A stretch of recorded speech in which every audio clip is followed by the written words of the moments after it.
추석 당일 22년 결혼 생활에서 처음으로 자신의 목소리를 냈습니다. 올해는 저 친정에도 잠깐 다녀와도 될까요? 그 순간 남편의 표정이 얼음처럼 굳어졌습니다. 뭐라고? 우리 집 재산은 누가 지켜? 남편의 목소리가 칼처럼 차가웠습니다.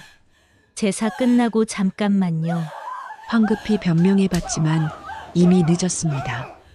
결혼한 여자가 명절에 친정 타령이 뭐야? 종태의 손바닥이 제 뺨을 가차없이 내리쳤습니다. 아, 작은 비명과 함께 귀에서 윙윙거리는 소리가 났습니다. 22년간 맏며느리로 헌신한 대가는 친척들 앞에서의 굴욕이었습니다. 시댁 식구들이 모두 지켜보는 가운데 벌어진 일이었지만 그 누구도 저를 걱정하지 않았습니다. 그런데 이상했습니다. 이번에는 눈물이 나지 않았어요. 대신 가슴 깊은 곳에서 지금까지 느껴보지 못한 뜨거운 분노가 타오르기 시작했습니다. 그리고 며칠 후 우연히 목격한 남편의 행동은 저를 완전히 다른 사람으로 만들어버렸습니다. 이야기 시작하기 전에 구독과 좋아요는 무료니까 꼭 눌러주시고 댓글로도 응원해주세요. 영상을 만드는데 정말 큰 힘이 됩니다. 경기도 파주의 오래된 아파트 단지 새벽 5시 김영숙은 부엌 싱크대 앞에서 찬물에 불린 맵쌀을 체에 건져 올렸습니다. 물기가 뚝뚝 떨어지는 쌀알들을 보며 한숨을 내쉬었죠. 오늘은 추석 전날 지방에 있는 시댁으로 6시간을 달려가야 하는 날입니다. 또 시작이네. 영숙은 중얼거리며 앞치마 끈을 묶었습니다. 결혼한 지 벌써 22년이 흘렀지만 명절만 되면 여전히 가슴이 답답해집니다. 시댁 차례상 준비부터 친척들 음식 접대까지 모든 게 영숙의 몫이거든요. 영숙의 손목은 이미 퉁퉁 부어올랐습니다. 어젯밤부터 계속 아팠는데 류마티스 기운 때문에 찬 것만 만져도 관절이 욱신거려요. 하지만 쉴 수는 없었습니다. 시댁 큰어머니께서 영숙이 손맛을 따라갈 사람이 어디 있겠어? 라고 하시면서도 정작 다른 며느리들은 거들떠보지도 않거든요. 영숙은 송편 반죽을 치대며 작년 추석을 떠올렸습니다. 새벽 3시부터 일어나서 밤 11시까지 쉬지 않고 일했었죠. 그날 밤 너무 피곤해서 화장실에서 쓰러진 적이 있었어요. 다행히 수진이 발견해서 큰일은 없었지만 그때 영숙은 처음으로 생각했습니다. 내가 죽어도 이 사람들은 모를 거야. 거실에서는 남편 박종태의 콧소리 소리가 우렁차게 울려 퍼졌습니다. 52살의 종태는 어젯밤에도 소주 2병을 혼자 비우고 소파에 그대로 드러누웠죠. 내일 일찍 출발해야 한다고 아무리 말해도 알았다. 알았어라며 성의 없이 대답할 뿐이었습니다. 영숙은 반죽을 치대며 지난 22년을 되돌아봤습니다. 27살에 결혼할 때만 해도 종태는 완전히 다른 사람이었어요. 연애할 때는 영숙의 작은 상처 하나에도 괜찮아? 아프지? 라고 걱정해주던 사람이었거든요. 첫 데이트 때 영숙이 하이힐 때문에 발이 아프다고 하자 종태는 주저하지 않고 자신의 운동화를 벗어서 영숙에게 신겨주었습니다. 내가 평생 지켜줄게라고 속삭이던 그 남자가 언제부터 이렇게 변했을까요? 결혼 첫 해만 해도 종태는 영숙과 함께 설거지를 했습니다. 둘이서 키득키득 웃으며 물장난도 치고 주말이면 손잡고 시장도 보러 다녔어요. 하지만 시댁 어른들은 달랐습니다. 남자가 부엌이라는 게 어디 있어? 라며 종태를 나무라셨고 며느리가 해야 할 일을 왜 아들한테 시키냐고 영숙을 야단치셨죠. 그때부터였을까요? 종태가 조금씩 변하기 시작한 게 처음에는 엄마가 그러시니까 어쩔 수 없어라고 미안해했지만 점점 그것도 당연하다는 표정으로 바뀌었어요. 그리고 지금은 영숙이 아무리 힘들어해도 TV만 보고 있는 남자가 되어버렸습니다. 우리 영숙이가 참 고생이 많아. 시어머니가 친척들 앞에서 하시는 말씀이었습니다. 겉으로는 며느리를 생각하는 것 같지만 실제로는 다른 뜻이었어요. 영숙이가 다 알아서 하니까 편하다. 다른 며느리들한테는 기대하지도 말고 영숙이만 시키자는 의미였죠. 작년 추석 때가 특히 심했습니다. 시댁에 모인 사람이 18명이었는데 영숙 혼자서 모든 음식을 준비했어요. 신우 둘과 동서 셋, 총 5명의 여자가 있었지만 모두 언니가 하는 게 제일 맛있어요라며 거드는 신용만 할 뿐이었습니다. 심지어 신우 중 하나는 언니, 이거 좀 더 간 맞춰주세요라고 주문까지 했었죠. 그날 밤 영숙은 마당에서 혼자 설거지를 하며 울었습니다. 온종일 쉬지 않고 일해서 손목이 퉁퉁 붓고 너무 아파서 울음이 나왔어요. 그때 시아버지가 나오셔서 영수가 수고했다라고 한마디 하셨는데 그 말에 더 큰 울음이 터져 나왔습니다. 인정받고 싶었던 게 아니라 그냥 쉬고 싶었거든요. 엄마, 왜 이렇게 일찍 일어났어? 딸 수진이 부스스한 머리로 부엌에 나왔습니다. 23살이 된 수진은 대학을 졸업하고 취업 준비 중이었어요. 추석 준비해야지. 너는 더 자고 있어. 또 시댁 가는 거야? 엄마만 고생하는데 왜 매번? 수진이 미안한 표정을 지었습니다. 영숙은 딸의 그런 모습이 고마웠어요. 적어도 누군가는 자신의 힘든 마음을 알아주고 있다는 생각이 들었거든요. 괜찮아. 엄마는 이미 익숙해졌어. 영숙은 씁쓸하게 웃었습니다. 하지만 정말 괜찮을까요? 스스로에게 물어봤지만 답은 나오지 않았어요. 영숙은 송편소를 만들기 위해 팥을 삶기 시작했습니다. 시댁에 도착하자마자 바로 송편을 빚을 수 있게 미리 소를 준비해서 가져가려는 것이었습니다. 어머니께서 영숙이가 미리 준비해온 소로 만든 송편이 제일 맛있다고 하셔서 작년부터 이렇게 준비했거든요. 김이 모락모락 올라오는 냄비를 보며 문득 친정어머니가 생각났어요. 몇 달 전부터 많이 편찮으시다고 했는데 한 번도 문병을 가지 못했습니다. 명절 때마다 시댁 일로 바빠서 친정은 뒷전이었거든요. 작년 설날에는 친정어머니가 영수가 너무 오래 못 봤다라고 전화로 말씀하셨었습니다. 그 목소리가 얼마나 서글펐는지. 영숙은 그때도 다음에 꼭 갈게요라고 말했지만 결국 가지 못했어요. 시댁 어른들이 명절에 친정 가는 며느리가 어디 있냐고 하셨거든요. 시계를 보니 벌써 6시 반이 다 되어 갔습니다. 종태를 깨워야 할 시간이었죠. 영숙은 거실로 향했습니다. 소파에서 입을 벌리고 자고 있는 남편을 보며 또 한숨이 나왔어요. 여보, 일어나세요. 준비해야죠. 영숙이 종태의 어깨를 살짝 흔들었습니다. 종태는 눈을 비비며 일어났어요. 몇 시야? 아직 일찍인데. 벌써 6시 반이에요. 7시까지는 출발해야 한다고 어머니가 어젯밤에 전화로. 알았어, 알았다고. 종태는 짜증스럽게 대답하더니 다시 소파에 드러누워 TV 리모컨을 집어들었어요. 그나저나 국 끓였냐? 배고픈데 뭐 좀 먹어야지. 영숙의 가슴이 확 답답해졌습니다. 새벽부터 명절 준비하느라 온몸이 아픈 와중에도 아침국까지 챙기라는 말이었거든요. 6시간 운전해서 내려가야 하는 남편의 든든한 아침 식사를 챙겨달라는 뜻이었습니다. 하지만 영숙은 아무 말도 하지 않았습니다. 22년 동안 늘 그래왔으니까요. 미역국을 끓이면서 영숙은 창밖을 바라봤습니다. 아직 어둠이 가시지 않은 새벽 하늘 사이로 작은 별 하나가 반짝이고 있었어요. 언제까지 이렇게 살아야 할까요?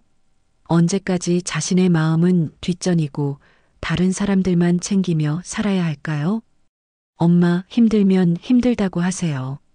수진이 뒤에서 말했습니다. 아빠한테도 시댁 사람들한테도요. 엄마는 왜 항상 참기만 해요? 그런 소리 하는 게 아니야. 영숙이 고개를 저었습니다. 하지만 딸의 말이 가슴에 콕 박혔어요. 정말 왜 항상 참기만 했을까요? 종태가 세수를 하러 화장실로 들어가는 소리가 들렸습니다. 영숙은 송편 반죽을 마저 치대며 깊은 생각에 잠겼어요. 작년 추석 때도 재작년 추석 때도 똑같았습니다. 아니, 어쩌면 결혼한 이후로 22년 동안 계속 똑같았는지도 모르겠어요. 이게 내 팔자라 생각했지. 영숙은 속으로 중얼거렸습니다. 하지만 이상했어요. 올해는 왠지 마음이 다르다는 느낌이 들었거든요. 마치 가슴 깊은 곳에서 무언가가 꿈틀거리는 것 같았습니다. 하지만 올해는 뭔가 달라질 것 같아. 무엇이 달라질지는 몰랐습니다. 하지만 분명한 건 영숙의 마음 어딘가에서 아주 작은 균열이 시작되고 있다는 것이었어요. 그리고 그 균열은 곧 영숙의 인생을 완전히 바꿔놓을 거대한 변화의 시작이 될 것이었습니다. 6시간 운전 끝에 전라남도 장성군의 시댁에 도착한 건 오후 2시였습니다. 평소보다 2시간이나 늦었어요. 추석 연휴 교통 체증 때문에 고속도로에서 꼼짝없이 갇혀 있었거든요. 종태는 운전하느라 피곤했는지 차에서 내리자마자 짜증부터 냈습니다. 아, 진짜 죽겠네. 길이 왜 이렇게 막혀? 종태가 목을 좌우로 돌리며 투덜거렸어요. 영숙은 차 뒷좌석에서 무거운 짐들을 하나씩 끌어냈습니다. 송편소로 쓸 파탕금과 깨소, 그리고 각종 나물 재료들이 가득 담긴 봉지들이었어요. 손목이 아파서 힘들었지만 종태는 자신의 작은 가방 하나만 들고 먼저 집 안으로 들어갔습니다. 영숙이 왔구나. 시어머니가 대문 앞에서 반겼습니다. 하지만 미소를 지으며 영숙을 맞이하는 것도 잠시 곧바로 걱정스러운 표정을 지었어요. 늦었네. 차례 준비 시간이 별로 없는데. 죄송해요, 어머니. 길이 너무 막혀서. 영숙이 고개를 숙이며 인사했습니다. 그러게 일찍 출발하라고 했잖아. 시어머니가 한숨을 쉬었어요. 큰어머니랑 작은어머니도 벌써 오셨는데 친척들까지 오면 20명이 넘을 거야. 빨리 준비해야지. 영숙의 가슴이 답답해졌습니다. 6시간 운전으로 지친 몸에 곧바로 명절 준비를 하라는 말이었거든요. 하지만 영숙은 네, 알겠어요라고 대답할 수밖에 없었습니다. 안으로 들어가니 이미 신우들과 동서들이 거실에 앉아 TV를 보고 있었어요. 언니 고생했어요라고 인사는 했지만 일어나서 도와주겠다는 사람은 아무도 없었습니다. 오히려 큰 신우가 언니가 만든 송편이 제일 맛있어요. 올해도 기대할게요라고 말했어요. 영숙은 바로 주방으로 향했습니다. 차례상에 올릴 음식들을 준비해야 했거든요. 전을 부치고 나물을 무치고 탕을 끓이고 해야 할 일이 산더미 같았어요. 다른 며느리들은 과일이나 깎고 있을 뿐 실질적인 요리는 모두 영숙의 몫이었습니다. 저녁때가 되자 영숙은 힘겹게 입을 열었습니다. 부엌에서 계속 일하느라 목도 마르고 허리도 아팠어요. 그때 거실에서 웃음소리가 들려왔습니다. 신우들과 동서들이 과자를 먹으며 TV 예능 프로그램을 보고 있었거든요. 여보, 영숙이 종태를 불렀습니다. 종태는 시아버지와 함께 소파에 앉아 뉴스를 보고 있었어요. 왜? 종태가 시선도 돌리지 않고 대답했습니다. 올해는 저 친정에도 좀 다녀오면 안 될까요? 영숙의 목소리가 떨렸어요. 이런 말을 해본 적이 없었거든요. 엄마가 많이 편찮으셔서 몇 달째 병원에 다니신다고 하는데 순간 거실이 조용해졌습니다. 시아버지의 시선이 영숙에게 향했고 신우들도 TV에서 눈을 떼고 영숙을 쳐다봤어요. 종태의 얼굴이 순식간에 굳어졌습니다. 뭐라고? 종태의 목소리가 차갑게 변했어요. 우리 집 재산은 누가 지켜? 아니에요. 제사 다 지내고 나서. 잠깐만 다녀올게요. 영숙이 황급히 변명했지만 종태는 이미 자리에서 일어나고 있었습니다. 아! 종태가 소리쳤어요. 결혼한 여자가 명절에 친정 타령이 뭐야? 그 순간이었습니다. 말이 끝나기도 전에 착! 종태의 손바닥이 영숙의 왼쪽 뺨을 후려쳤어요. 너무 갑작스러웠고 너무 강했습니다. 영숙은 균형을 잃고 부엌벽에 몸을 부딪혔어요. 아! 영숙이 작은 비명을 질렀습니다. 뺨이 화끈거렸고 귀에서는 윙윙거리는 소리가 났어요. 거실이 다시 조용해졌습니다. 하지만 이번에는 어색한 침묵이었어요. 시아버지는 고개를 돌려 다시 TV를 봤고 신우들은 서로 눈치만 살폈습니다. 아무도 종태를 말리지 않았어요. 아무도 영숙을 걱정하지 않았습니다. 종태야. 시어머니가 조심스럽게 말했어요. 너무 세게 때리지는 마라. 하지만 그 말은 영숙을 걱정하는 게 아니었습니다. 남들 보는 앞에서 너무 대놓고 하지 말라는 뜻이었어요. 엄마, 이 여자가 명절에 친정 간다고 하는데 가만히 있을 수 있어요? 종태가 흥분해서 말했습니다. 결혼해서 시집 왔으면 시집이 친정이지. 무슨 친정 타령이야? 영숙은 부엌 구석에 서서 뺨을 만졌습니다. 뜨겁게 달아오른 뺨에서 종태의 손바닥 자국이 느껴졌어요. 하지만 더 아픈 건 마음이었습니다. 22년 동안 결혼 생활을 해오면서 종태가 영숙을 때린 적은 몇 번 있었지만 이렇게 많은 사람 앞에서 때린 건 처음이었거든요. 영숙아. 큰 신우가 영숙에게 다가왔어요. 언니 마음은 이해하지만 명절에 친정 가겠다는 건 좀 그렇지 않아? 우리 집안 어른들도 다 계시는데. 영숙은 대답하지 못했습니다. 목이 막힌 것 같았어요. 친정 어머니의 아픈 모습을 떠올리면 가슴이 아팠지만 시댁 사람들 앞에서는 그런 말을 할 수가 없었습니다. 그러게요. 작은 신우도 거들었어요. 시집 온 여자가 명절에 친정 생각하면 안 되죠. 우리 어머니는 평생 명절 때 친정 한 번 안 가보셨는데. 시어머니가 고개를 끄덕였습니다. 맞아. 나도 결혼한 지 50년 됐지만 명절에 친정 간다는 생각 한 번도 안 해봤어. 그게 며느리 도리지. 영숙은 눈물이 나려는 걸 참았습니다. 왜 자신의 마음은 아무도 이해해주지 않을까요? 왜 친정 어머니를 걱정하는 마음조차 이기적인 것으로 치부당해야 할까요? 종태는 다시 소파에 앉았습니다. 앞으로 그런 소리 다시 하지 마. 듣기 싫어. 네. 영숙이 작은 목소리로 대답했습니다. 그리고 다시 부엌으로 돌아가서 전 부치기를 계속했어요. 뺨이 아직도 얼얼했지만 일손을 멈출 수는 없었습니다. 저녁 차례상을 차려야 했거든요. 하지만 영숙의 마음속에서는 무언가가 바뀌고 있었습니다. 뺨이 화끈거렸지만 가슴은 더 뜨겁게 달아올랐어요. 이상했습니다. 지금까지는 맞고 나면 속상하고 서러웠는데 오늘은 달랐어요. 화가 났습니다. 처음으로 진짜 화가 났어요. 영숙은 손목의 아픔을 참으며 전을 뒤집었습니다. 그리고 속으로 생각했어요. 이게 정말 맞는 걸까? 내가 평생 이렇게 살아야 하는 걸까?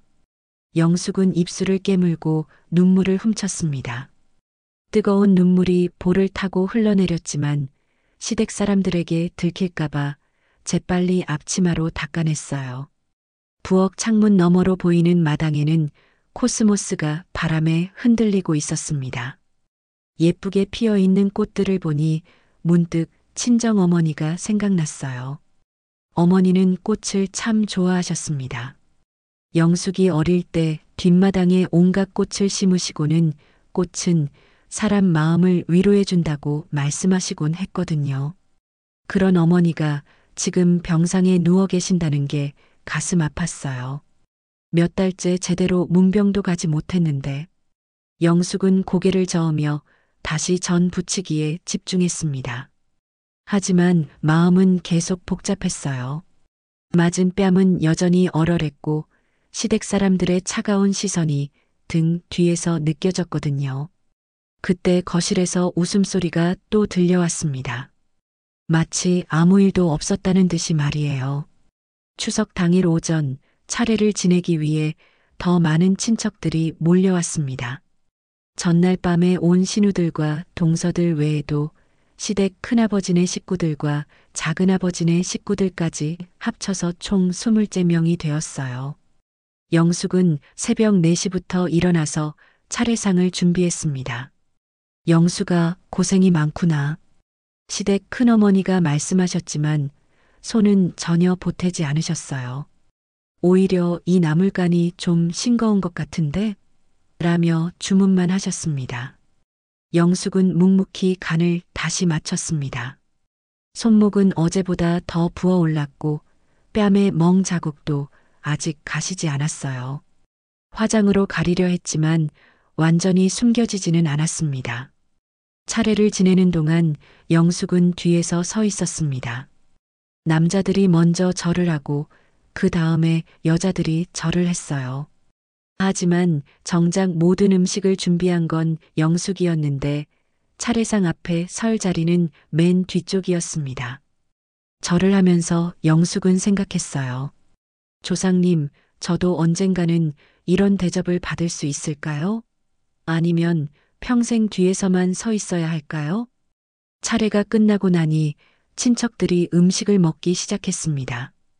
영숙이 솜씨가 정말 좋아라는 칭찬이 이어졌지만 영숙은 부엌에서 계속 음식을 나르느라 제대로 앉아서 먹을 시간도 없었어요. 신우들과 동서들은 언니, 저희가 도와드릴게요라고 말은 했지만 정작 몇 개 그릇만 옮기고는 아이가 보챈다. 시어머니가 부르신다며 하나둘 자리를 뜨기 시작했습니다. 오후 2시쯤 친척들이 하나둘 돌아가기 시작했어요. 영수가 수고했어라는 인사와 함께 대부분이 집을 떠났습니다. 큰아버지네와 작은아버지네 식구들도 각자 집으로 돌아갔고 동서 둘이 남아서 언니, 저희가 설거지 좀 도와드릴게요라고 했지만 몇 개 그릇만 씻고는 아이들 재워야 해서요. 차가 막혀서요라며 하나둘 빠져나갔습니다. 결국 시댁 식구들과 영숙 가족만 남게 되었어요. 그제서야 영숙은 마당에서 혼자 설거지를 시작할 수 있었습니다. 23명이 먹고 난 그릇들이 산더미처럼 쌓여 있었어요. 차가운 우물물에 손을 담그고 있으니 관절이 더욱 아팠습니다. 온종일 쉬지 않고 일해서 손목이 퉁퉁 붓고 너무 아파서 울음이 나왔어요.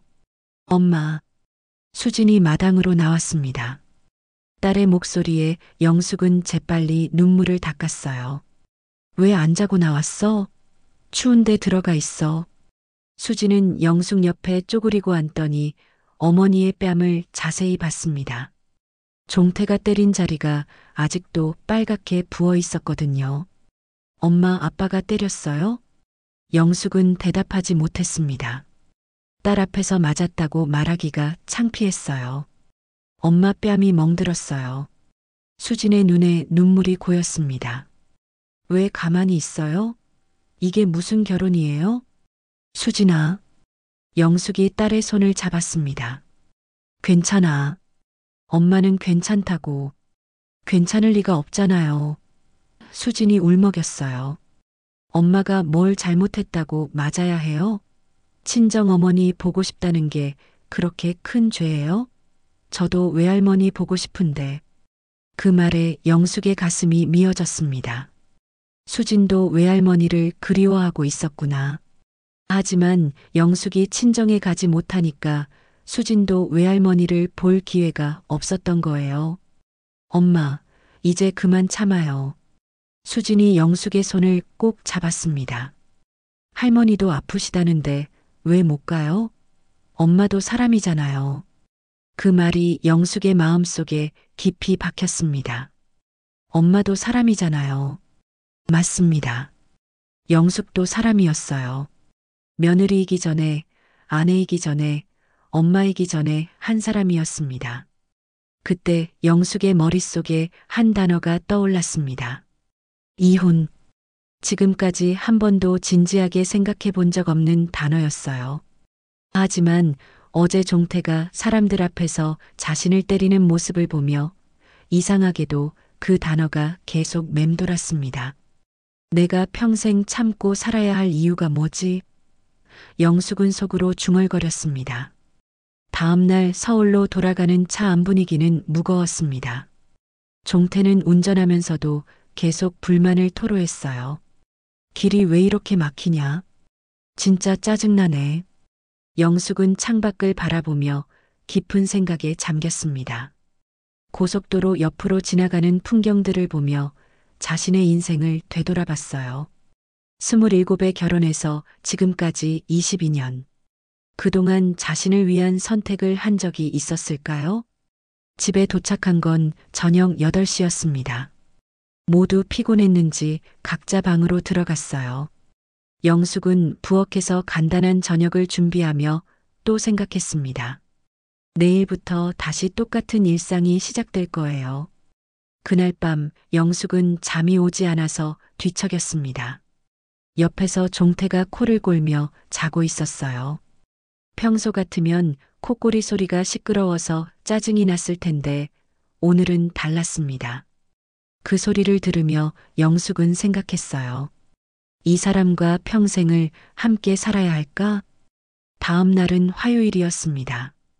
종태가 출근하고 수진이 학원에 간 후 영숙은 혼자 집에 앉아 있었어요. 조용한 집안에서 영숙은 결심했습니다. 뭔가 해야겠다고 말이에요. 영숙은 핸드폰을 들고 인터넷을 검색했습니다. 이혼 상담, 가정폭력 상담. 그동안 생각해 본 적도 없는 단어들이었어요. 하지만 이상하게도 검색하는 동안 가슴이 뛰었습니다.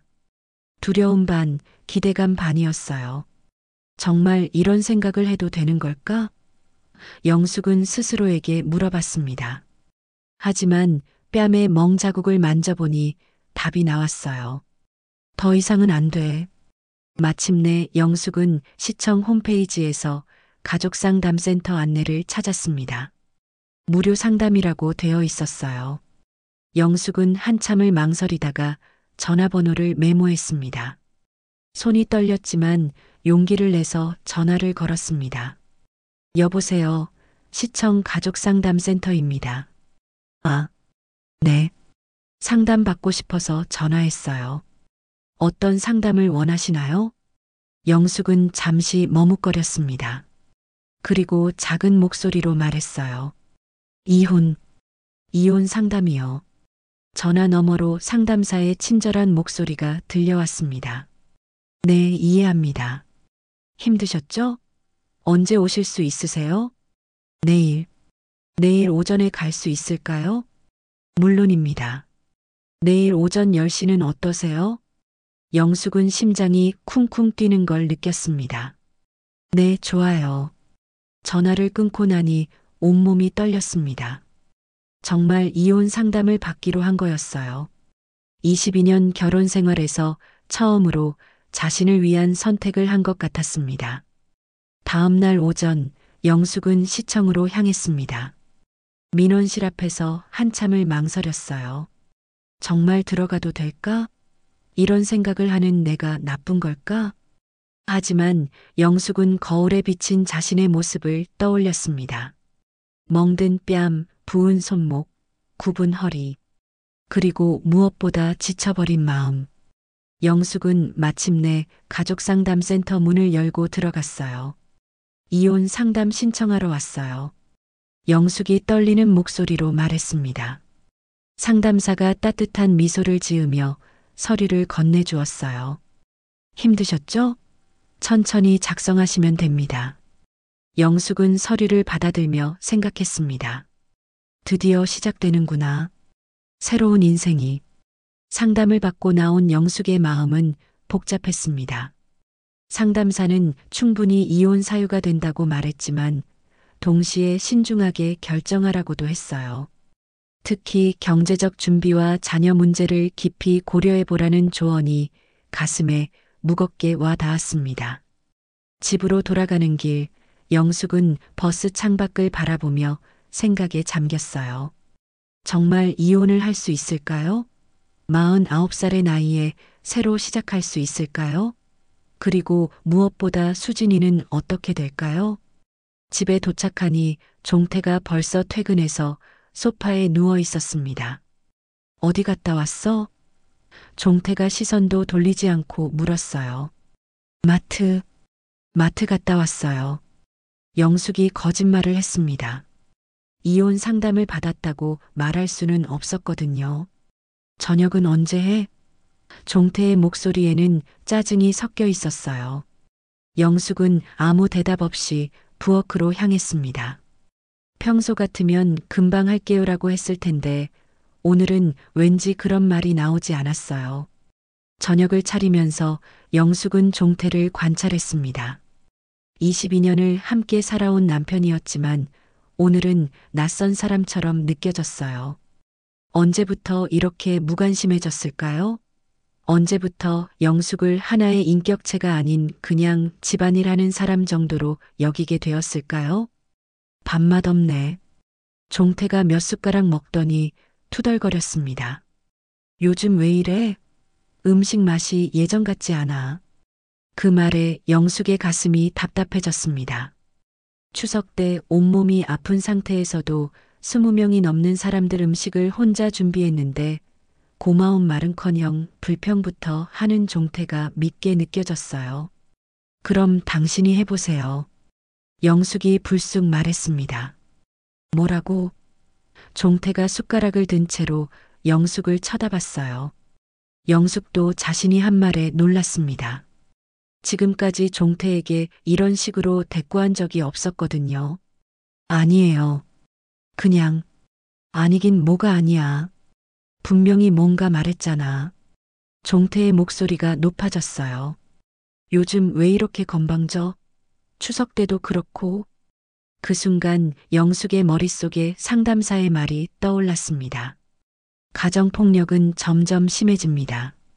처음에는 말로 하다가 그 다음에는 밀치고 때리고 더 심해지기 전에 결단을 내리셔야 해요. 영숙은 종태의 얼굴을 똑바로 봤습니다. 화가 난 표정, 주먹을 쥔 손, 또 때릴 것 같은 분위기였어요. 엄마, 아빠, 왜 그래요? 수진이 방에서 나왔습니다. 분위기가 이상하다는 걸 눈치챈 거였어요. 종태는 수진을 보더니 표정을 바꿨습니다. 아무것도 아니야. 방에 있어. 하지만 수진은 자리를 뜨지 않았어요. 대신 영숙 옆에 서서 아버지를 경계하는 눈빛으로 바라봤습니다. 수진아, 방에 가 있어. 영숙이 딸에게 말했어요. 괜한 일에 딸을 휘말리게 하고 싶지 않았거든요. 싫어요. 아빠가 또 엄마 때릴 것 같은데. 수진이 단호하게 말했습니다. 그 말에 종태의 얼굴이 빨갛게 달아올랐어요. 아빠가 언제 엄마 때렸다고 그런 소리 해? 추석 때 때렸잖아요. 엄마 뺨에 멍들었는데. 수진이 떨리는 목소리로 대답했습니다. 그건 종태가 말을 더듬었어요.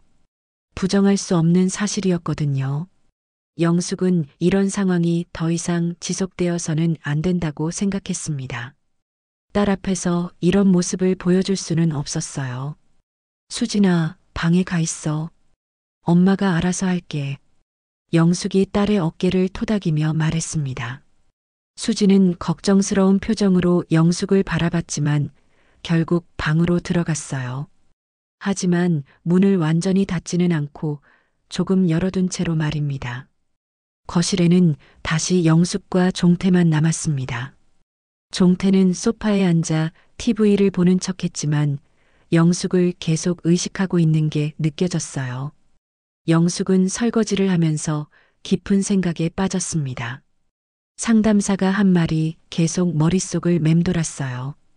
이혼을 결심하셨다면 준비를 철저히 하셔야 합니다. 증거 수집, 경제적 준비, 그리고 무엇보다 안전 계획을 세우셔야 해요. 그날 밤 영숙은 인터넷으로 이혼 관련 정보를 찾아봤습니다. 종태가 잠든 후 조용히 핸드폰으로 검색했어요. 이혼 절차, 재산 분할, 양육권. 복잡한 내용들이 가득했습니다. 특히 재산 분할 부분에서 영숙은 충격을 받았어요. 22년 동안 집안일만 했기 때문에 자신 명의로 된 재산이 거의 없었거든요. 집도 종태 명의였고 적금도 대부분 종태 명의였습니다. 내가 22년 동안 뭘 한 거지? 영숙은 자괴감이 들었어요. 하지만 동시에 화도 났습니다. 종태가 직장에서 일하는 동안 영숙은 집에서 종태를 뒷바라지했는데 법적으로는 아무것도 인정받지 못한다는 게 억울했거든요. 며칠 후 영숙은 또다시 상담센터를 찾았습니다. 이번에는 좀 더 구체적인 질문들을 준비해 갔어요. 남편 명의로 된 재산도 분할받을 수 있나요? 물론입니다. 혼인 기간 중에 형성된 재산은 공동재산으로 봅니다. 부인께서 집안일을 하며 남편의 경제활동을 도왔다면 그것도 기여분으로 인정받을 수 있어요. 상담사의 말에 영숙은 조금 안심했습니다. 하지만 여전히 불안했어요. 그런데 증거가 필요하죠? 가정폭력 증거 같은 거. 네, 맞습니다. 병원 진료 기록, 사진, 녹음 등이 도움이 됩니다. 주변 증인도 중요하고요. 영숙은 추석 때 뺨 맞은 걸 사진으로 찍어둘 걸 그랬다고 후회했습니다. 하지만 이제라도 준비해야겠다고 생각했어요. 집으로 돌아가는 길 영숙은 결심했습니다. 더 이상 참고 살지 않겠다고. 하지만 신중하게, 철저하게 준비해서 이혼하겠다고 말이에요. 그날 저녁 종태는 또 술을 마시고 들어왔습니다. 술에 취한 종태는 평소보다 더 거칠었어요. 야, 밥은? 종태가 큰 소리로 외쳤습니다. 지금 데우고 있어요. 영숙이 조용히 대답했어요. 지금 데우고 있다고? 내가 언제 들어올지 모르냐? 미리미리 준비해 놓고 있어야지. 영숙은 아무 말도 하지 않았습니다. 대답하면 더 화낼 게 뻔했거든요. 요즘 왜 이렇게 말대꾸야? 누가 그러라고 했어? 종태가 영숙에게 다가왔습니다. 영숙은 본능적으로 한 걸음 뒤로 물러났어요. 종태의 주먹이 올라오는 게 보였거든요. 아빠. 수진이 방에서 뛰어나왔습니다. 엄마한테 손대지 마세요. 그 순간 종태의 주먹이 멈췄습니다. 딸의 눈빛이 차가웠거든요. 영숙은 그 순간을 놓치지 않고 수진 뒤로 피했습니다. 그리고 마음속으로 다짐했어요. 이제 정말 끝이야. 더 이상은 안 돼. 며칠 후 영숙은 증거를 수집하기 위해 종태의 행동을 유심히 관찰하기 시작했습니다. 상담사가 가정폭력의 증거뿐만 아니라 상대방의 잘못도 찾아보라고 조언했었거든요. 혹시 종태가 술을 마시고 폭력을 휘두르는 영상이라도 찍을 수 있다면 유리한 증거가 될 것 같았어요. 어느 금요일 저녁 종태가 평소보다 늦게 들어왔습니다. 술 냄새가 진동했지만 이상하게도 기분이 좋아 보였어요. 평소 같으면 영숙에게 뭔가 트집을 잡았을 텐데 그날은 거의 말을 걸지도 않았습니다. 여보, 저녁 드실래요? 영숙이 물어봤지만 종태는 대충 손짓만 하고 화장실로 들어갔어요. 그때 종태의 휴대폰에서 카톡 알림음이 계속 울렸습니다. 영숙은 처음에는 신경 쓰지 않으려 했어요. 하지만 알림음이 너무 자주 울려서 궁금해졌습니다. 혹시 회사 일인가 싶어서 살짝 화면을 봤는데 발신자 이름이 미영이었어요. 영숙은 가슴이 철렁했습니다. 미영이라는 이름을 들어본 적이 없었거든요. 종태의 회사 동료 중에도 그런 이름은 없었어요. 화장실에서 물소리가 들리는 동안 영숙은 망설였습니다. 남편의 휴대폰을 몰래 보는 게 옳은 일일까요? 하지만 호기심과 불안감을 이길 수 없었어요. 손이 떨리면서 휴대폰을 집어들었습니다. 비밀번호는 종태의 생일이었어요. 화면이 열리자 카톡 메시지들이 쏟아져 나왔습니다. 오빠, 오늘 정말 고마웠어. 다음에 또 만나자. 쉿. 비밀이야. 영숙의 손이 더욱 심하게 떨렸습니다. 메시지를 위로 올려보니 더 충격적인 내용들이 나왔어요.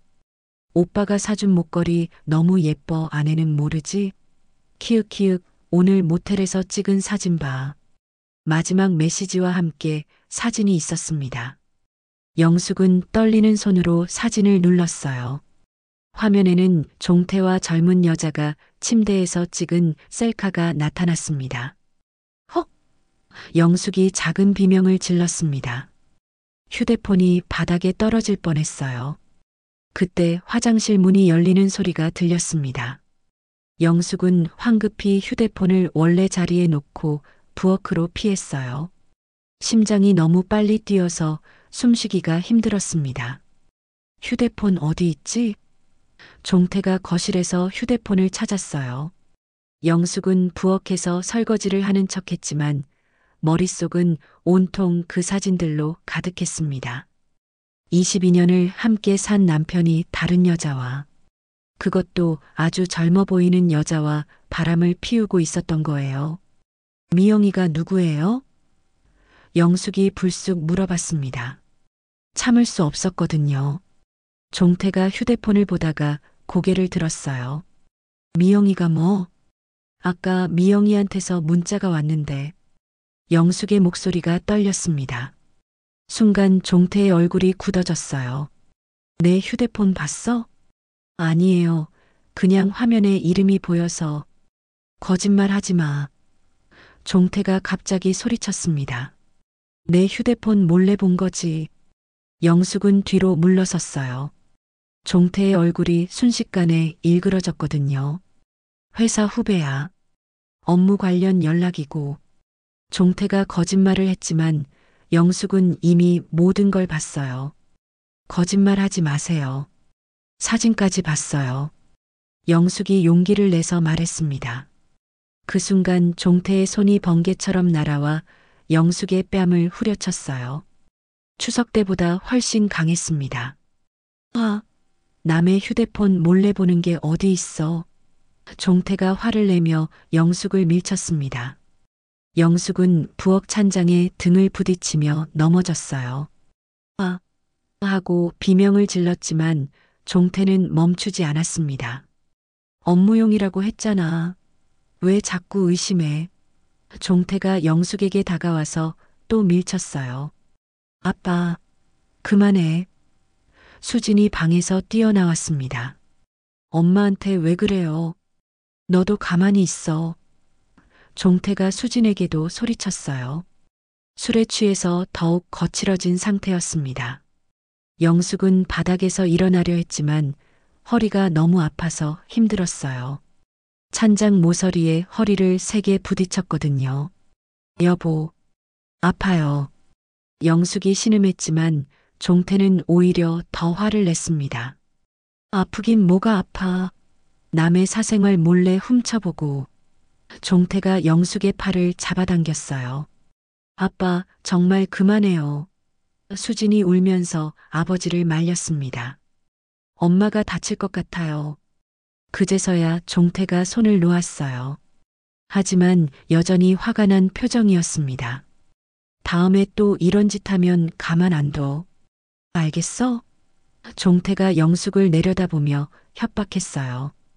영숙은 바닥에 주저앉은 채로 울기 시작했습니다. 몸도 아팠지만 마음이 더 아팠어요. 22년 동안 헌신했는데 남편은 다른 여자와 바람을 피우고 있었고 그걸 알았다고 자신을 때리다니. 엄마 괜찮아요? 수진이 영숙 옆에 무릎을 꿇고 앉았어요. 영숙은 딸을 안고 더 크게 울었습니다. 이제 정말 한계였어요. 폭력도 참을 수 없었는데 불륜까지. 더 이상은 이 집에서 살 수 없다고 생각했습니다. 그날 밤 종태가 잠든 후 영숙은 몰래 짐을 쌌어요. 많은 건 가져갈 수 없었지만 필요한 것들만 작은 가방에 담았습니다. 그리고 중요한 서류들과 통장, 그리고 종태의 불륜 증거 사진들을 휴대폰으로 찍어뒀어요. 수진아, 엄마랑 외할머니 집에 가자. 영숙이 딸을 깨웠습니다. 지금요? 수진이 놀란 표정을 지었어요. 응. 더 이상 여기서 살 수 없을 것 같아. 수진은 엄마의 결심을 느꼈는지 묻지 않고 일어났어요. 그리고 자신의 짐도 간단히 챙겼습니다.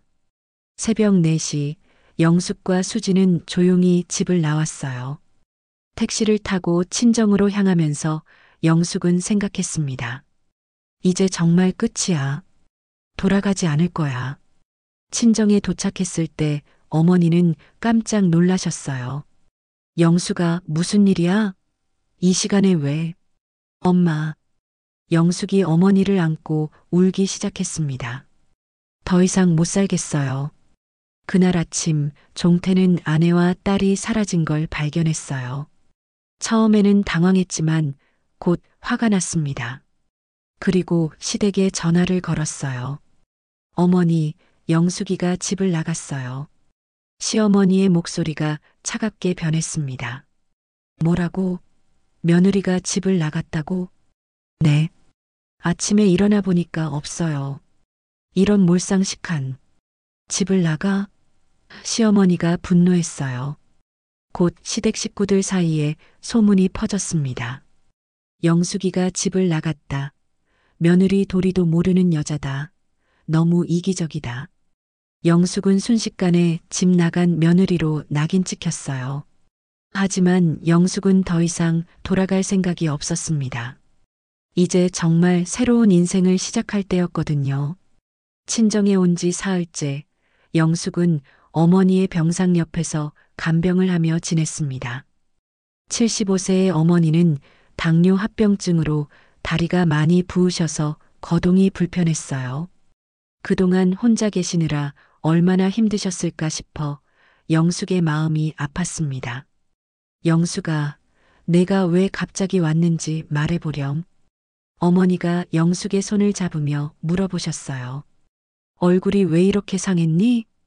영숙은 그제서야 어머니께 모든 이야기를 털어놨습니다.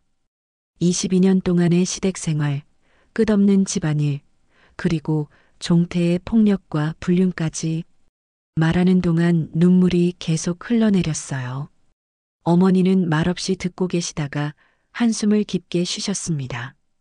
그동안 많이 힘들었구나. 엄마가 미안하다. 엄마가 왜 미안해요? 엄마는 잘못한 게 없는데. 내가 내게 시집 가면 무조건 참고 살아라라고 했잖니.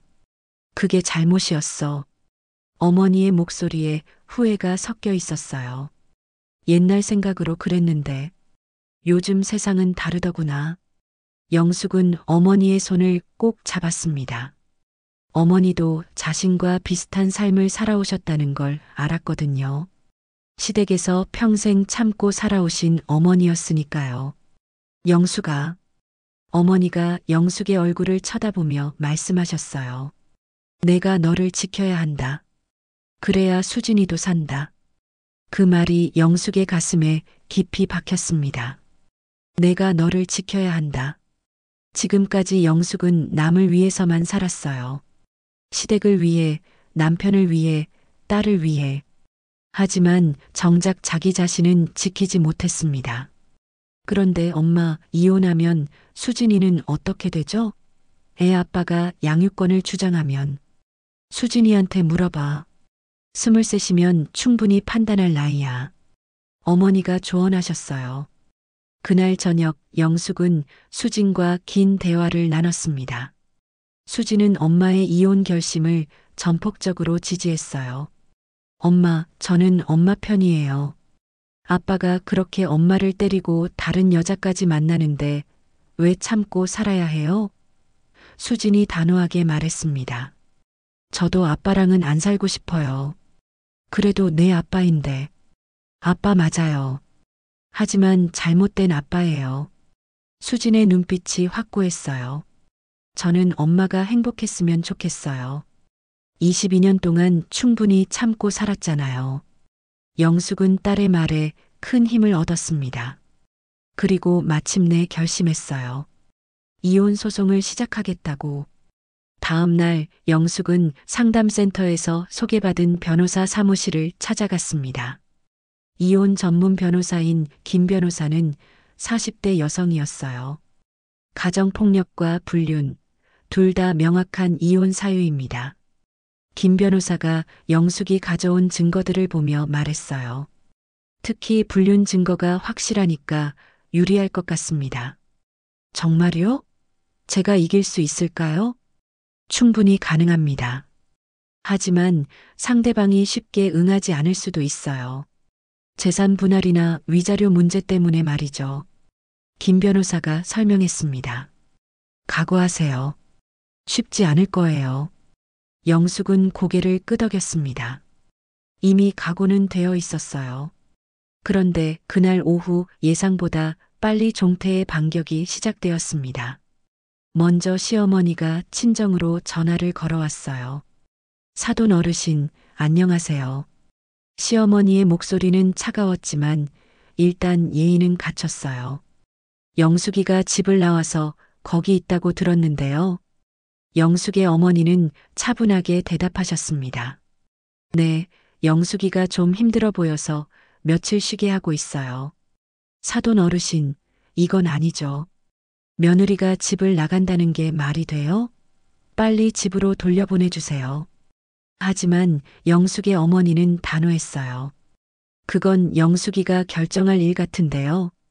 결정할 일이 뭐가 있어요? 시집간 여자가 친정에서 이렇게 오래 있으면 어떡해요?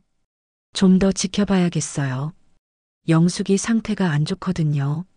시어머니가 화가 난 목소리로 전화를 끊고 나서 이번에는 종태한테 연락이 왔습니다.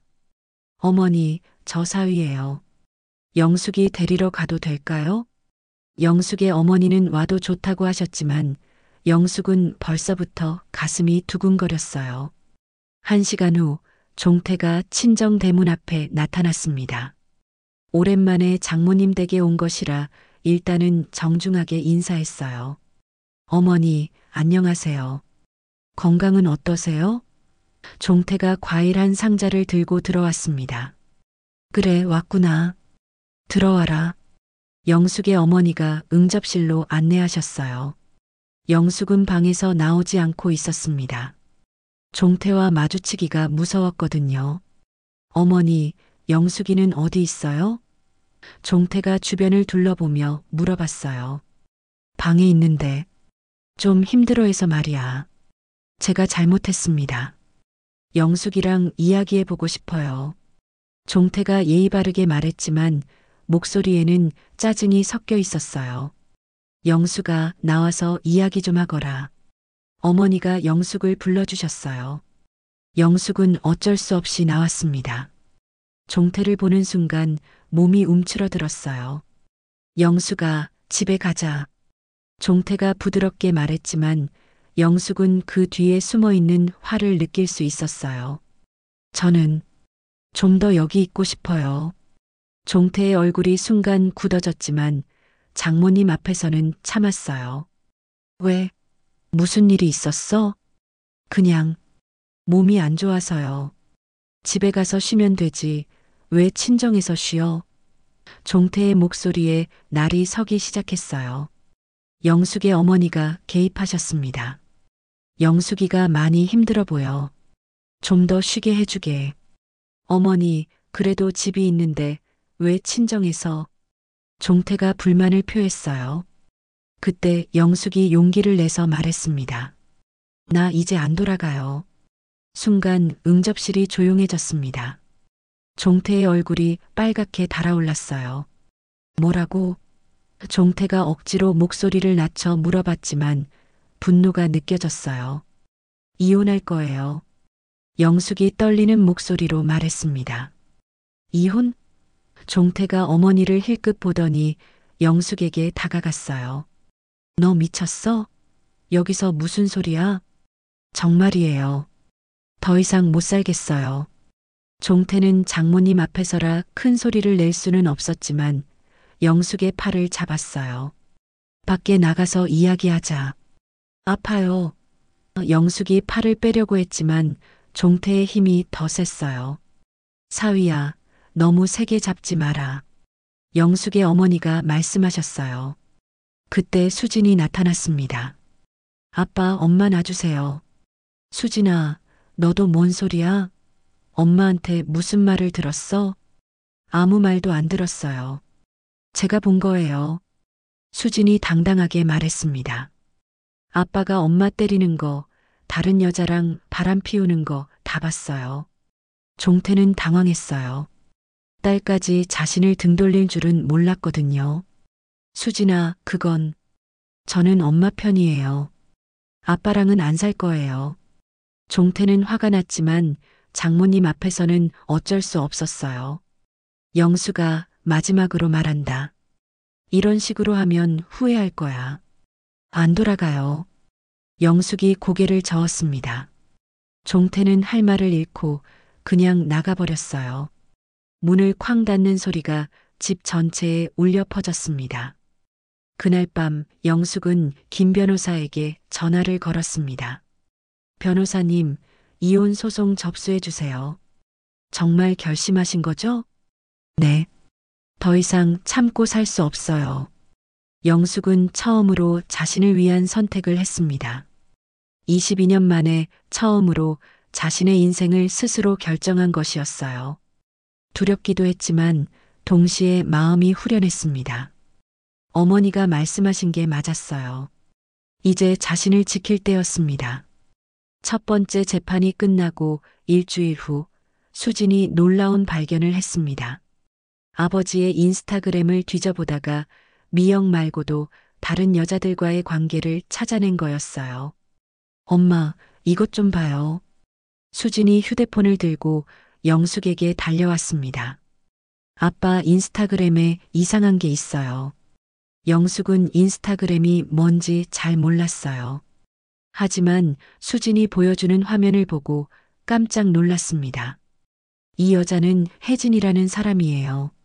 작년에 아빠랑 제주도 여행 갔던 것 같아요. 수진이 사진들을 넘기며 보여줬어요. 그리고 이 여자는 소영이라는 사람인데 재작년부터 만난 것 같고요. 영숙의 머리가 어지러질했습니다. 미영만이 아니라 다른 여자들도 있었다니. 이 사진들 다 저장해놔요. 변호사님께 보여드려야겠어. 영숙이 떨리는 목소리로 말했습니다. 수지는 더 충격적인 사실을 발견했어요. 엄마, 그런데 미영이라는 여자 결혼한 사람이에요. 남편이 있다고요. 뭐라고? 영숙이 놀라며 물어봤습니다. 인스타그램에서 찾아봤는데 미영 씨 계정에 남편이랑 아이들 사진도 있어요. 아빠가 유부녀랑 바람 피운 거예요. 영숙은 분노가 치밀어 올랐습니다. 자신을 배신한 것도 모자라서 다른 가정까지 망가뜨리고 있었던 거예요. 수진아, 미영 씨 남편분한테 알려드려야 하지 않을까? 저도 그 생각했어요. 그분도 알 권리가 있잖아요. 다음 날 영숙과 수진은 미영의 남편 연락처를 찾아서 전화를 걸었습니다. 미영의 남편 이름은 김철수였어요. 여보세요? 중년 남성의 목소리가 들려왔습니다. 안녕하세요. 갑작스럽게 연락드려서 죄송합니다. 중요한 말씀이 있어서 전화드렸어요. 누구시죠? 영숙은 용기를 내어 말했습니다.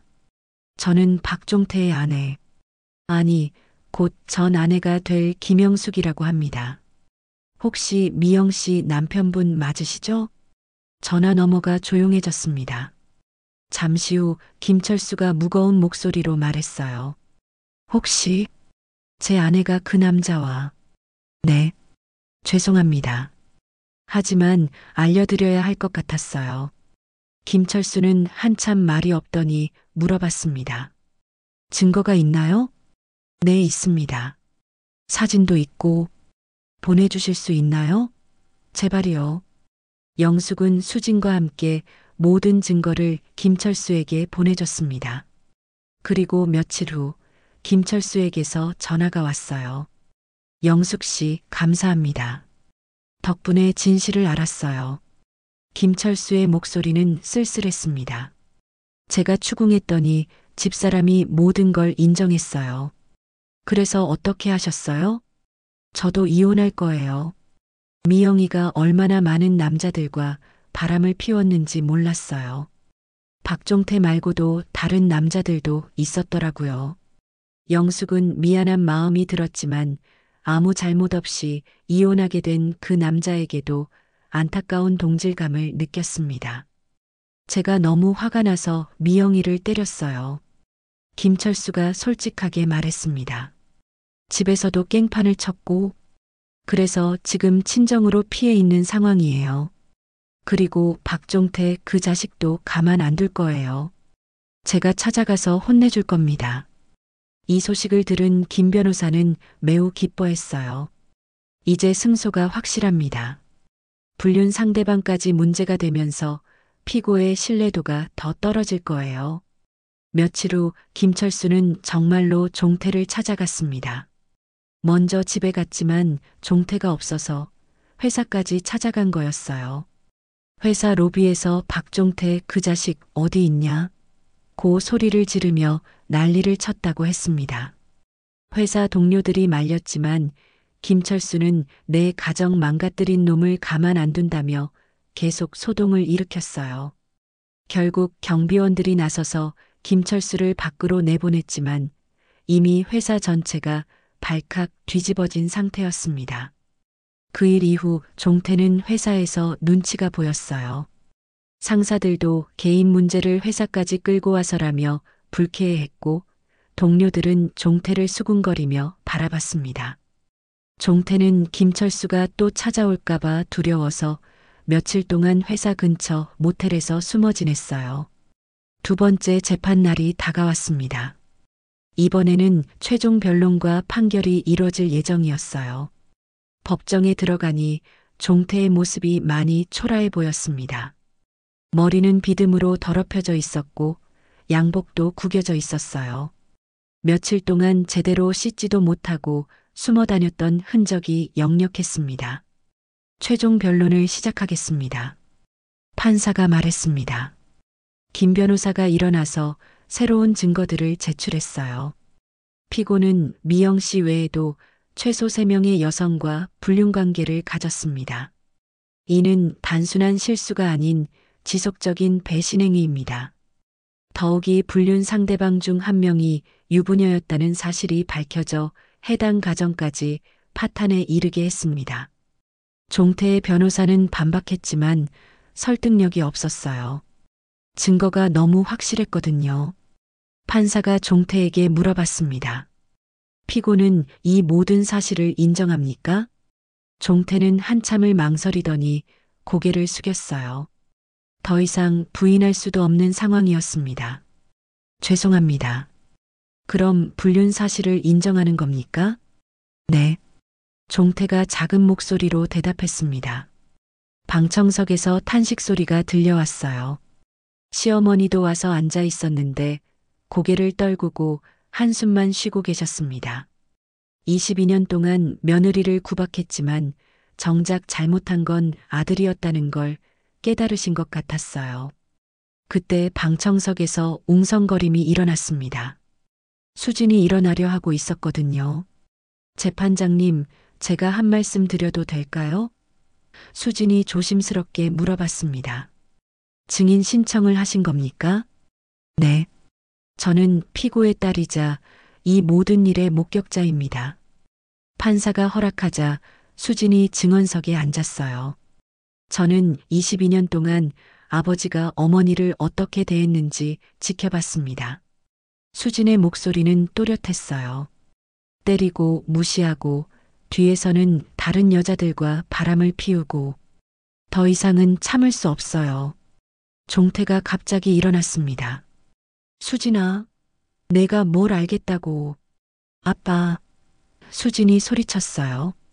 엄마는 사람이라고요. 저도 이제 아빠 같은 집에선 못 살아요. 그 순간 법정 안이 술렁거렸습니다.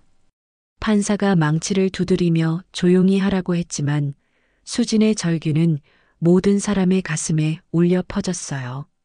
판사가 최종적으로 말했습니다. 피고의 지속적인 가정폭력과 불륜행위가 명확히 입증되었으므로 원고의 이혼 청구를 인용합니다. 영숙은 그 말을 듣는 순간 눈물이 터져 나왔어요. 드디어 자유를 얻은 거였습니다.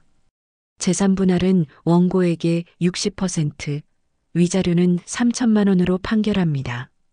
김 변호사가 영숙의 어깨를 토닥여 주었어요. 축하드려요. 이제 정말 새로운 인생이 시작됩니다. 재판이 끝나고 법정을 나오는데 종태가 다가왔어요. 하지만 이제는 영숙이 무섭지 않았습니다. 영숙아. 종태가 말했지만 영숙은 고개를 돌렸어요. 이제 남남이에요. 할 말 없어요. 종태는 그저 바라보기만 했습니다. 22년의 결혼 생활이 정말 끝난 거였어요. 판결이 확정된 후 한 달 동안 종태 주변은 완전히 뒤바뀌었습니다.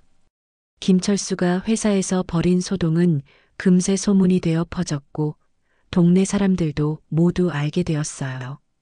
종태가 여러 여자와 바람을 피우고 가정폭력까지 했다는 이야기가 입에서 입으로 전해졌습니다. 박종태 그 사람 겉으로는 멀쩡해 보이더니 속은 완전히 썩었네. 동네 아주머니들의 수군거림이 종태의 귀에까지 들려왔어요. 종태는 견디다 못해 영숙과 수진에게 마지막으로 행패를 부렸습니다. 재산분할 절차를 밟는 과정에서 친정으로 찾아온 거였어요. 나와. 종태가 친정 대문을 두드리며 소리쳤습니다. 재산분할이 뭐가 60%야? 내가 번 돈인데. 영숙의 어머니가 나오셨어요. 사위야, 이미 끝난 일이잖니. 왜 이렇게 해? 어머니는 빠지세요. 저 사람이랑 얘기할 게 있어요. 종태가 거칠게 말했습니다. 그때 영숙이 나왔어요. 할 말 있으면 변호사 통해서 하세요. 여기 오지 마세요. 변호사 통해서? 웃기지 마. 종태가 영숙에게 다가가려 했지만 수진이 막아섰어요. 아빠, 그만하세요. 이제 정말 끝이에요. 너도 똑똑히 들어라. 종태가 수진에게 소리쳤어요. 내가 법정에서 그런 식으로 나와서 우리 가족이 이렇게 됐어. 우리 가족? 수진이 비웃으며 말했어요. 아빠가 망가뜨린 가족을 이제 와서 가족이라고 해요? 종태는 화가 나서 주먹을 들어 올렸지만 그때 옆집 아저씨가 나타났어요. 여기서 뭐 하는 거야? 동네가 다 시끄러워. 결국 종태는 욕설을 퍼부으며 돌아갔지만 영숙은 더 이상 무섭지 않았어요. 법적으로 자신이 보호받을 수 있다는 확신이 있었거든요. 2달 후 영숙은 재산분할로 받은 돈으로 서울 은평구에 작은 빌라를 구했습니다. 25평 정도의 아담한 집이었지만 영숙과 수진에게는 충분했어요.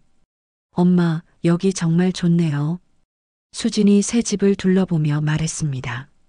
작지만 우리만의 공간이야. 영숙도 만족스러웠어요. 무엇보다 이 집에는 종태의 흔적이 전혀 없었거든요.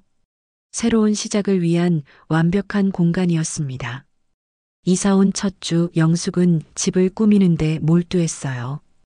22년 동안 시댁 분위기에 맞춰 살았던 것과 달리 이번에는 자신의 취향대로 꾸몄습니다. 밝은 색깔의 커튼, 작은 화분들, 그리고 거실 한쪽에는 어머니가 좋아하실 만한 편안한 의자도 놓았어요. 이제 할머니 모셔올 수 있겠네요. 수진이 말했습니다. 응. 할머니가 많이 편찮으시니까 우리가 모시고 살아야지. 영숙이 대답했어요. 영숙은 친정 어머니를 모시고 와서 함께 살기로 했습니다. 어머니 혼자서는 거동이 불편하셨고 영숙도 어머니와 함께 지내고 싶었거든요. 영숙아, 내가 너희한테 짐이 되는 거 아니냐? 어머니가 걱정스럽게 물어보셨어요. 무슨 말씀이세요? 엄마가 저를 키워주셨는데 이제 제가 엄마를 모실 차례죠. 세대의 여자가 함께 사는 집은 생각보다 화목했습니다. 영숙은 어머니 간병을 하면서도 새로운 일을 찾기 시작했어요. 엄마, 컴퓨터 배워보는 게 어때요? 수진이 제안했어요. 요즘 온라인으로 할 수 있는 일이 많거든요. 영숙은 처음에는 어려워했지만 점점 흥미를 느꼈어요. 수진이 가르쳐주는 대로 컴퓨터와 인터넷을 배우기 시작했습니다. 몇 달 후 영숙은 온라인 쇼핑몰에서 고객 상담원으로 일하게 되었어요. 집에서 할 수 있는 일이라 어머니 돌봄과 병행할 수 있었습니다. 처음 받는 월급이에요. 영숙이 첫 급여 명세서를 보며 감격했어요. 22년 만에 자신의 이름으로 받는 돈이었거든요. 엄마, 축하해요. 수진이 박수를 쳤습니다. 정말 대견하다, 우리 딸. 어머니도 흐뭇해 하셨어요. 그해 가을, 추석이 다가왔습니다. 예전 같으면 벌써부터 시댁 준비로 스트레스를 받고 있을 시기였지만 이번에는 달랐어요. 올해는 우리끼리 조용히 차례 지내자. 영숙이 말했습니다. 좋죠. 할아버지 차례상은 간소하게 차리고 우리끼리 맛있는 거 해서 먹어요. 수진이 동의했어요. 추석 당일 세 여자는 함께 작은 차례상을 차렸습니다. 영숙이 만든 송편, 수진이 부친 전, 그리고 어머니가 무친 나물까지. 소박하지만 정성이 가득한 상이었어요. 아버지, 딸이 이제 자유롭게 살고 있어요. 걱정 마세요. 영숙이 아버지 영정 앞에서 절을 하며 속으로 말했습니다. 차례를 마치고 세 사람은 함께 앉아 송편을 나눠 먹었어요.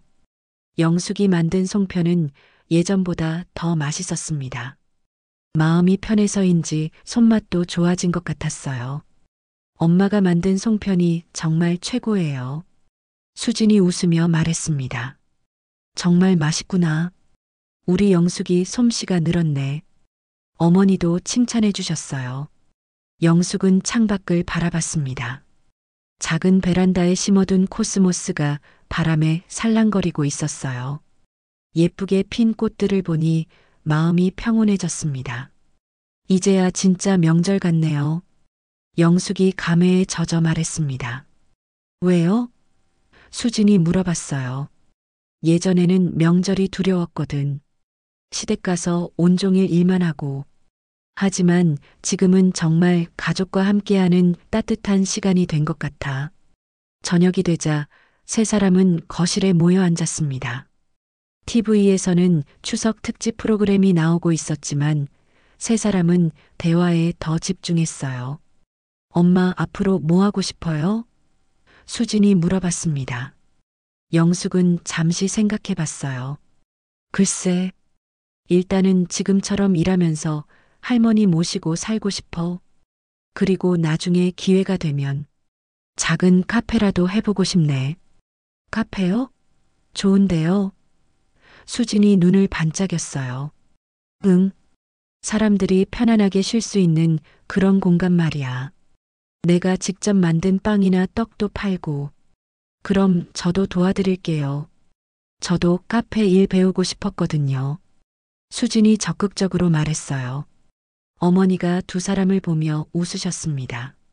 참 보기 좋다. 이제야 우리 영숙이가 정말 자기 인생을 사는 것 같구나. 영숙은 어머니의 손을 잡았어요. 엄마 덕분이에요. 내가 너를 지켜야 한다고 말씀해 주셨잖아요. 그때 한 말이 맞았구나. 내가 너를 지키니까 수진이도 행복해하고. 밤이 깊어갈 무렵 영숙은 베란다로 나가서 밤하늘을 올려다봤습니다. 도시라서 별은 많이 보이지 않았지만 달은 환하게 빛나고 있었어요. 49살에 새로 시작하는 인생이었지만 영숙은 두렵지 않았습니다. 오히려 기대되었어요. 앞으로 어떤 일들이 기다리고 있을지, 어떤 새로운 모습의 자신을 발견하게 될지, 이제야 내가 사람답게 숨쉬는구나. 영숙이 깊게 숨을 들이마시며 혼잣말을 했습니다. 집안에서는 어머니와 수진의 웃음소리가 들려왔어요. 22년 동안 잃어버렸던 진짜 웃음, 진짜 행복을 되찾은 것입니다. 영숙은 자신의 뺨을 살짝 만져봤어요.